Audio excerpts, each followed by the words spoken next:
Senhoras e senhores, um ótimo dia a todos. Nosso novo quadro começando hoje, Ações em Jogos. Nosso amigo Rafael Wurzman, que adora um podcast, mas hoje não tem que ser podcast não, tem que ser rapidinho, tá, Rafa?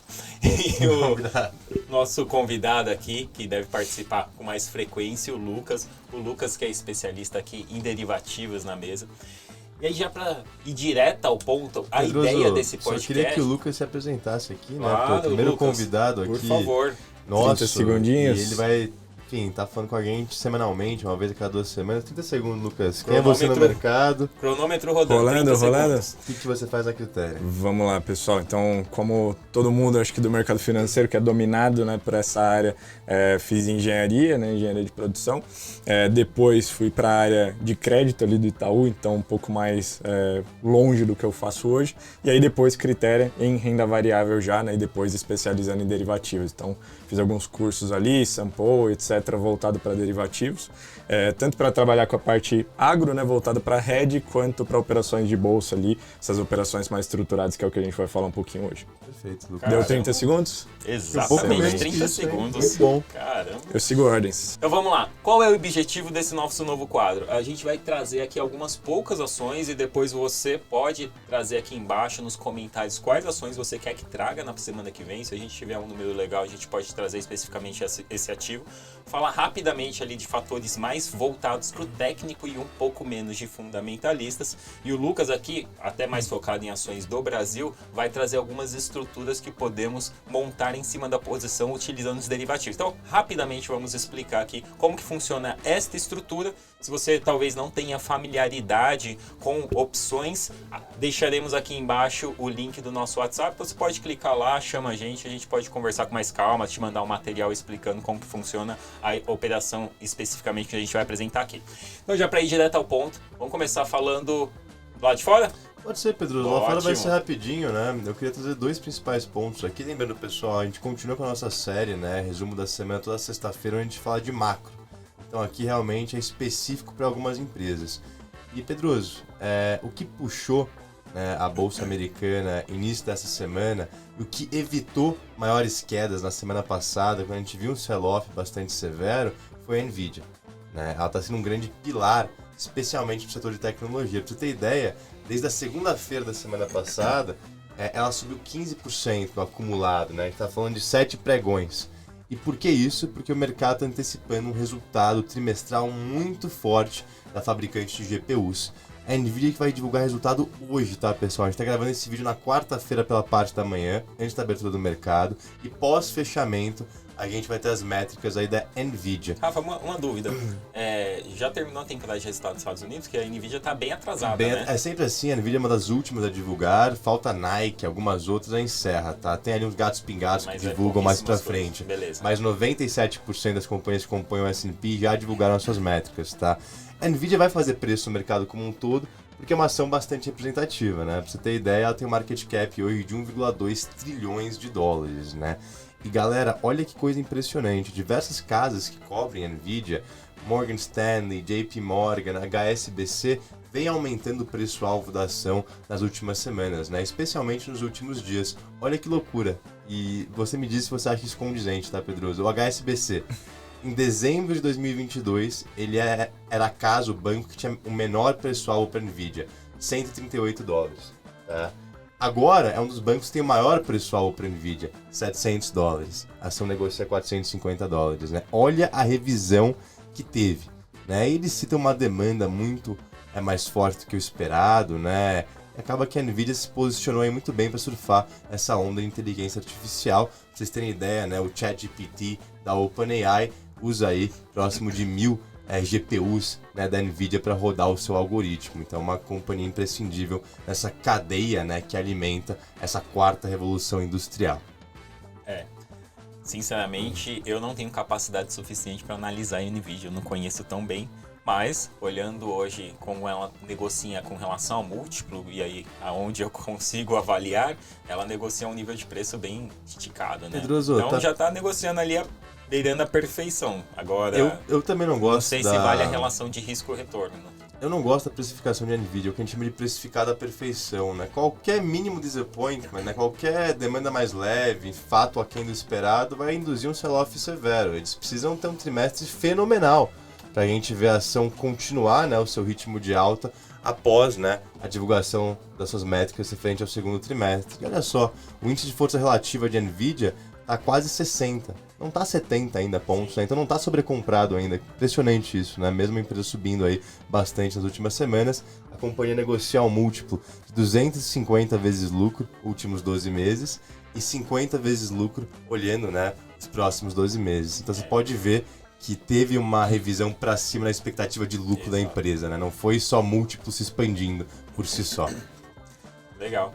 E lá fora temos mais alguma outra empresa que você quer comentar? Pedroso, eu queria dar uma palhinha aqui sobre o setor bancário americano. Tá? O setor bancário costuma ser um leading indicator, né? Um indicador futuro. Geralmente, como a ação negocia, né, dos principais bancos americanos, traz algum tipo de, enfim, bola de cristal para o que a gente pode ver à frente, né, em relação à saúde e atividade econômica. E a gente viu no início dessa semana a S&P, né, uma agência de crédito, revisando para baixo a nota de crédito de diversos bancos de médio porte, né, os bancos regionais americanos. Isso acontece depois de um movimento muito semelhante da própria Moody's, que também revisou a nota de crédito de diversos bancos regionais para baixo, tá? E disse também que poderia revisar a nota de crédito dos grandes bancos, né? E o analista comentou, incluindo o JP Morgan, né? Então a gente pode ver que está em alerta, né, esse setor ao todo pelas agências de crédito. Por que isso, Pedroso? Porque o juros nos Estados Unidos segue subindo, o custo de funding para os bancos estão altos, talvez esse spread bancário que eles recebem esteja diminuindo e tem a questão do risco de duration, né? Você casar ativo com passivo, foi aí que o Banco do Vale do Silício quebrou em março, tá? Então, um alerta. Pra vocês terem ideia, né, o Citibank, um dos maiores bancos nos Estados Unidos, negocia próximo da sua mínima feita em março desse ano, no auge da crise bancária. Então esse tema voltou a ser, enfim, influente, né? E ontem o setor financeiro, né, foi o que teve a pior performance no índice ao todo. Carregou S&P ontem, fechou em 0,28 de queda, Exatamente. Nasdaq até que fechou positivo, mas o setor financeiro acabou puxando o índice. Exatamente, Pedroso. Legal. Aqui no Brasil, para começar o primeiro episódio, não tem como não falar, então as duas principais empresas do mercado, Vale, Petrobras, até porque as duas estão aí na boca do povo, né? Bastante notícia. Vale, especialmente, eu vou trazer aqui uma relação pouco do último resultado e algumas notícias mais rápidas. A Vale, ela vem acompanhando muito a movimentação do preço do minério de ferro. Eu vou até subir aqui um gráfico que mostra aqui a variação do preço do ativo versus a variação do preço do minério. Então você vê ali que sobe junto com o minério, cai junto com o minério, tem uma correlação muito grande. É lógico que o setor de commodity vai ter correlação com a sua principal commodity, porque isso, quanto maior o preço da commodity, maior a margem para a empresa. Então a Vale está seguindo esse movimento e aí recentemente as notícias da China são as principais influências ali para o movimento de minério de ferro e consequentemente o preço da Vale. O minério em si ele vem se segurando, a gente vai até falar lá na nossa conversa de macro da sexta, até onde a mídia talvez esteja muito enviesada, falando muito mal da China e até onde de fato a China está numa situação tão ruim quanto parece. Você leu hoje, né? O comentário do Brasil Journal daquele fundador da Gavankar Research? Não vi. Ele fala exatamente isso. Ele a gente traz na sexta-feira. Legal, porque de fato a China, se fala, né, o dado anterior do ano anterior da China não é dos melhores, então é um crescimento sobre uma base fraca, mas assim, crescimento de um PIB do tamanho da China, 5% no ano é um quarto do PIB do Brasil que ela está crescendo em um ano, né? Em 4 anos a China está ganhando o PIB do Brasil. Então assim, a questão é se de fato a China vai entrar numa desaceleração mais severa, mas de qualquer forma o minério vem segurando, a Vale vem segurando mais ou menos algum nível de preço. Teve uma correção recente depois das notícias ligadas ao setor imobiliário, papel que fechou ontem nos R$ 62,58. O último resultado da Vale, como que foi? A Vale teve queda na receita de 3,33% e 26% da EBITDA, influenciado pela queda do preço do minério, né? Lembrando que no ciclo anterior o minério estava num patamar maior, ele veio caindo e veio se acomodando ali, estacionando por volta de $100 a tonelada. Ela compensou isso em partes com a alta da produção, ela teve uma alta de 6,3% e fechou com 4,5 bi de lucro, né? Foi uma queda muito expressiva no lucro do lado do trimestre com relação ao ano anterior, do segundo trimestre de 2022, mas mesmo assim a empresa entregando um resultado relativamente positivo. E aí o que teve de notícia recente, né, que depois eu subo aqui, a Vale ela anunciou a venda de 13% da operação dela de metais básicos, E a operação de metais básicos tem a operação de cobre, que é uma das operações que o mercado aposta muito, principalmente por conta da transição energética, né? Cobre é um excelente condutor. Então, por conta disso, é um metal que se acha que no futuro pode ser bem relevante ali para a operação da empresa. Então, ela vendeu essa operação por 3,4 bi de dólares, são 26 bilhões de dólares. Então, a gente está falando que essa operação, que hoje representa por volta de 18% da receita da empresa, sozinha já vale mais de 50% do valor de mercado da Vale.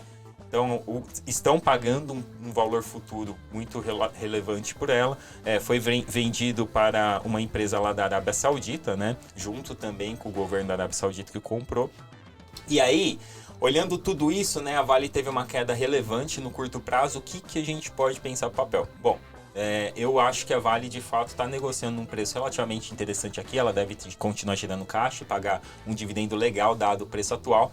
A questão é que a gente tem alguns riscos no radar, né, principalmente de China. Então, como que nós olhamos aqui a posição de Vale? Achamos que sim, que vale a compra, mas um pé ali não acelerando muito, né? Um pé no freio, um pé no acelerador. Aí o Lucas vai subir aqui uma ideia de estrutura que a gente poderia olhar na posição de Vale. Inclusive, pessoal, já estou montando aqui pra gente, até colocando o gráfico aqui, eu acho que fica um pouco mais visual, né, de se trabalhar. Mas basicamente montei uma estrutura aqui que é bem simples, né, que é uma collar, que a gente costuma trabalhar bastante aqui, principalmente nesse cenário, que a gente já vê o papel bastante pesado, né, então ali nas últimas semanas, como o Pedroso comentou, voltou bastante. E nós queremos ter uma exposição de forma a controlar a volatilidade, né. Então, se nós olharmos aqui o gráfico do payoff, né, então nós estamos fazendo uma estrutura na qual o nosso lucro máximo é de 8%, tá? Então nós acompanhamos ali uma alta na Vale de 8% e nós estamos comprando uma put, né, uma proteção ali, um seguro para o papel no dinheiro, tá? Então nosso risco máximo aqui é de R$1, tá? Por papel e para acompanhar até R$4 de alta, né? Então é uma estrutura que a gente consegue trabalhar nesse cenário ali de se reduzir a volatilidade e mesmo assim ter exposição no papel, como a gente comentou essa notícia, principalmente de base metals, né, que o Pedroso comentou, é bastante interessante para o papel. A gente gosta do case, queria fazer parte, além de ser uma das principais blue chips, porém com as estruturas a gente consegue fazer uma alocação muito mais inteligente, né? Legal. Ó, aqui só para você que manja um pouquinho ali de opção, como que ficou a estrutura? Puxa só um pouquinho aqui para mim, Lucas. Como que ficamos a estrutura? O papel fechou ontem a R$ 62,58. Então, o que seria essa estrutura? A Color, você compra uma put a R$ 62,77, ou seja, até um pouquinho acima do preço de fechamento de ontem. Na queda do papel, você está 100% protegido. Então, você não tem risco na variação de queda do ativo. Na alta do ativo, você vai vender ali uma call que vai travar o seu preço na variação de alta. Essa venda de call vai te gerar um financeiro que você financia em partes a compra dessa put. E aí você vai ganhar o limite de 8% na alta do ativo. Essa estrutura, ela qual vencimento que você cotou? Para 90 dias. Para 90 dias. Então, em 3 meses, você teria ali na alta do ativo o espaço de ganhar até 8%. E se der tudo errado, você não teve risco de perda. É uma forma de você se expor a Vale. Mas, faz uma conta aí para mim, Lucas. Uma compra de put para o mês que vem. Vamos ver quanto que fica. Aí, enquanto ele faz a conta de quanto que seria esse custo, qual que é a ideia dessa compra de put? Imagina que a China amanhã anuncia qualquer estímulo, a Vale está amassada, a gente vê o IFR já sobrevendido lá nos 20 pontos mais ou menos. Então, se tiver uma notícia relativamente boa, é capaz da Vale dar aquela rasgada, né? O papel caiu forte no último mês até agora. Então, a ideia da compra de put seria: eu fico protegido na queda e se eventualmente vier uma notícia num período mais curto, nos próximos 30 dias, se o mercado acalmar, a gente poderia ver a Vale subir forte, eu poderia participar integralmente da alta do ativo, sem ter risco na variação de queda. Mas para isso, eu vou pagar um preço, que é o prêmio da put, que é o custo do meu seguro. Então, como que fica a estrutura aqui? A gente paga 3,2%, né, para se comprar essa put no dinheiro. Legal. Então, eu pago 3,2%, esse é meu risco máximo. Pode quebrar a Vale. Amanhã estoura uma barragem, o que acontecer? Você vai perder 3%, não vai ter mais do que isso de risco. Qualquer alta que tiver, você participa integralmente. Lembrando que, como você pagou 3%, o ativo teria que subir pelo menos mais de 3% para compensar o custo dessa posição. Mas, dado que a gente já viu a Vale cair ali quase 35% só esse ano, né? Se tiver qualquer notícia, eu não acho difícil isso acontecer. Só no último mês o papel caiu mais de 10%. Então seria também uma forma de se posicionar em Vale. Vamos pular para outro papel já, que a gente já finaliza aqui. E o outro ativo, né? Como não poderia faltar, nossa querida Petrobras, que está no melhor momento de sua história. A Petrobras que hoje consegue gerar um dividendo altíssimo, né? Vem caindo porque teve queda no preço do petróleo, mas a Petrobras de fato, não diria que ela está saindo do melhor momento da história, né? O melhor momento da história da empresa foi um ano passado. Pergunta se ela vai distribuir esse dividendo, né, Pedro? Essa é a grande questão que a gente quer entrar. De novo, subindo um gráfico aqui, correlação extrema entre preço de petróleo e ativo. E recentemente o ativo continuou para cima e o petróleo se manteve lateral. A Petrobras gera muito caixa, se o petróleo se manter nesse nível, vai continuar pagando bons dividendos. A discussão é se ela vai pagar, mas tecnicamente, olhando do ponto de vista dos números da empresa, sim, ela deveria pagar. Recentemente ela anunciou um reajuste de preço de combustíveis, todo mundo deve ter visto e sentido no bolso, né? Gasolina subindo 16%, diesel subiu mais 22, de 25%, né? Foi 25 e pouco, quase 26%.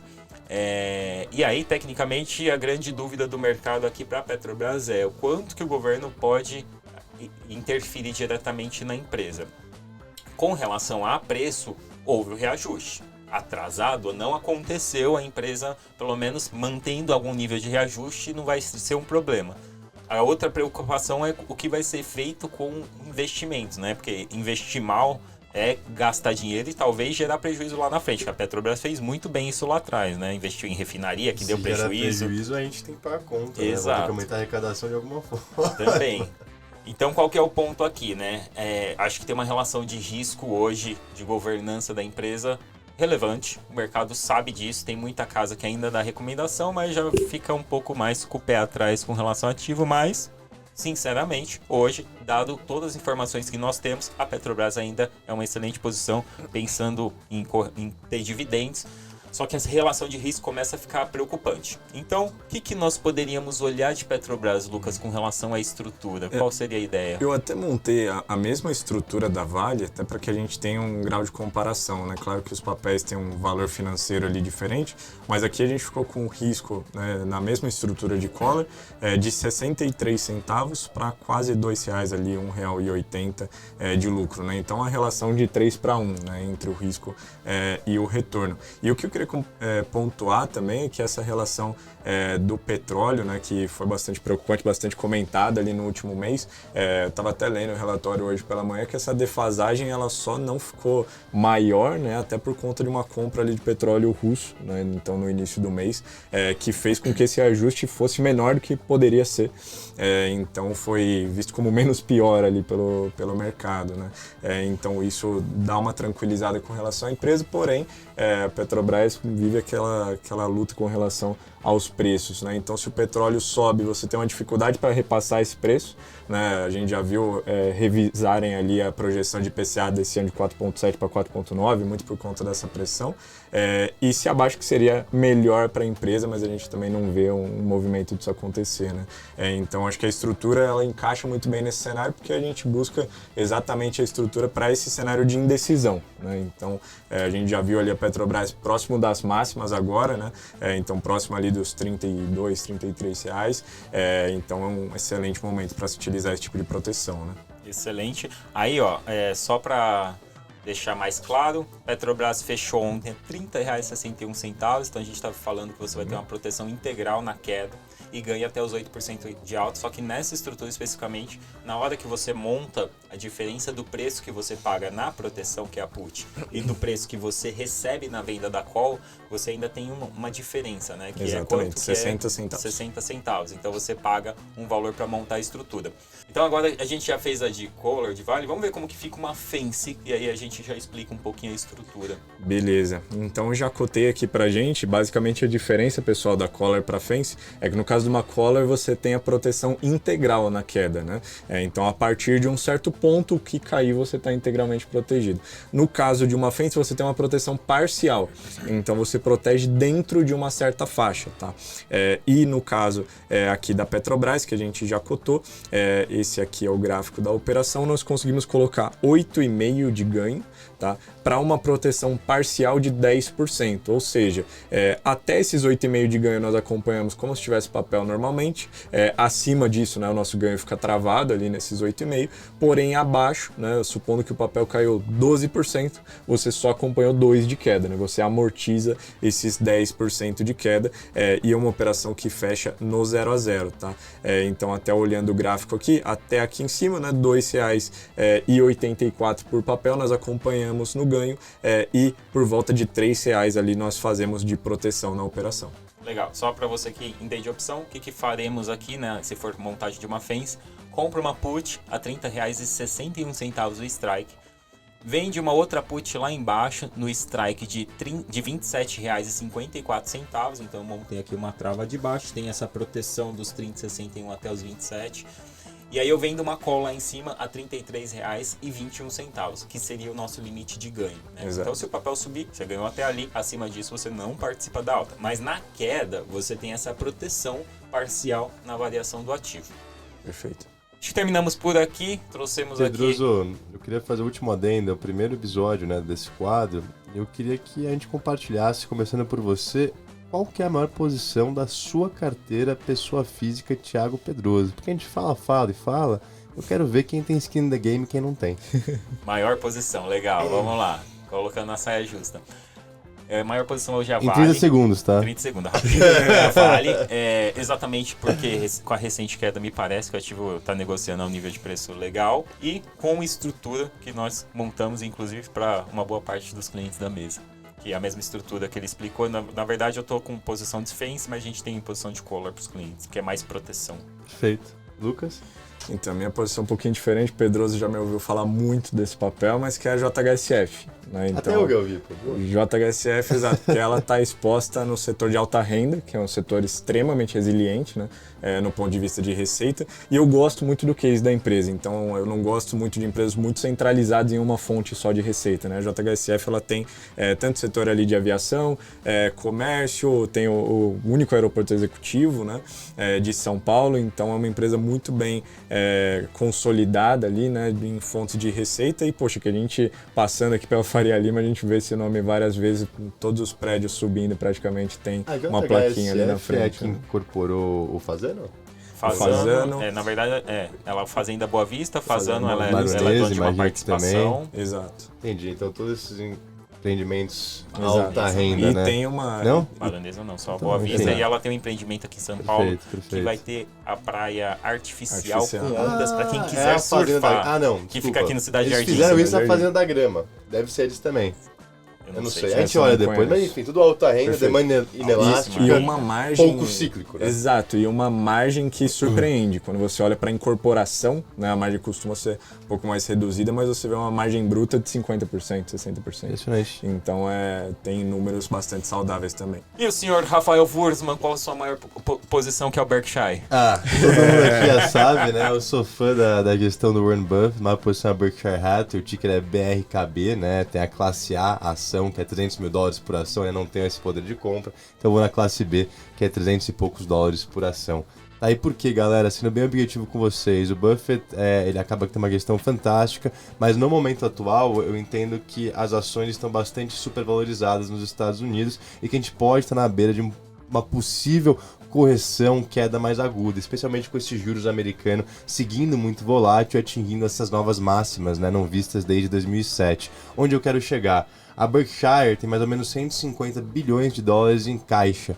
Isso é mais ou menos 30% do seu patrimônio líquido. Esse caixa está investido em títulos do Tesouro de curto prazo, rendendo próximo de 5,5% ao ano. Então, com baixíssimo custo de oportunidade. Se tiver, né, o sell-off que eu, Rafael, espero, eu entendo que o Buffett, junto ao poder de compra, reserva de oportunidade que ele tem via Berkshire, 150 bi, ele vai estar muito bem posicionado para achar barganhas. E com isso, né, a ação ela vai cair menos do que o mercado e se recuperar de forma muito mais eficiente e rápida também. É uma posição que eu carrego já há anos, né? E pretendo também deixar ali para as próximas gerações, mas no momento atual eu acho que realmente acaba que ela é um pique interessante.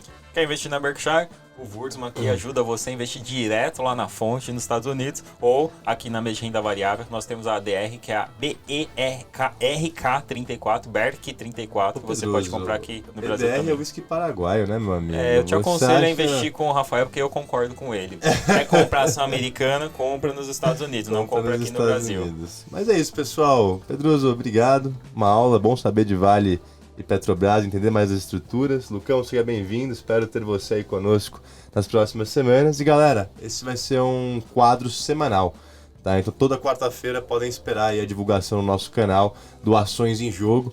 E aquele papo blogueirinho, né? Deixa o like, deixa o comentário, se inscreve no canal. Infelizmente ou felizmente, é assim que o YouTube reconhece, né, o nosso conteúdo e consegue propagar ele para pessoas que têm o mesmo interesse que vocês. Grande abraço a todos, ótimo dia. Abraço, turma. pessoal. Tchau, tchau. Abraço.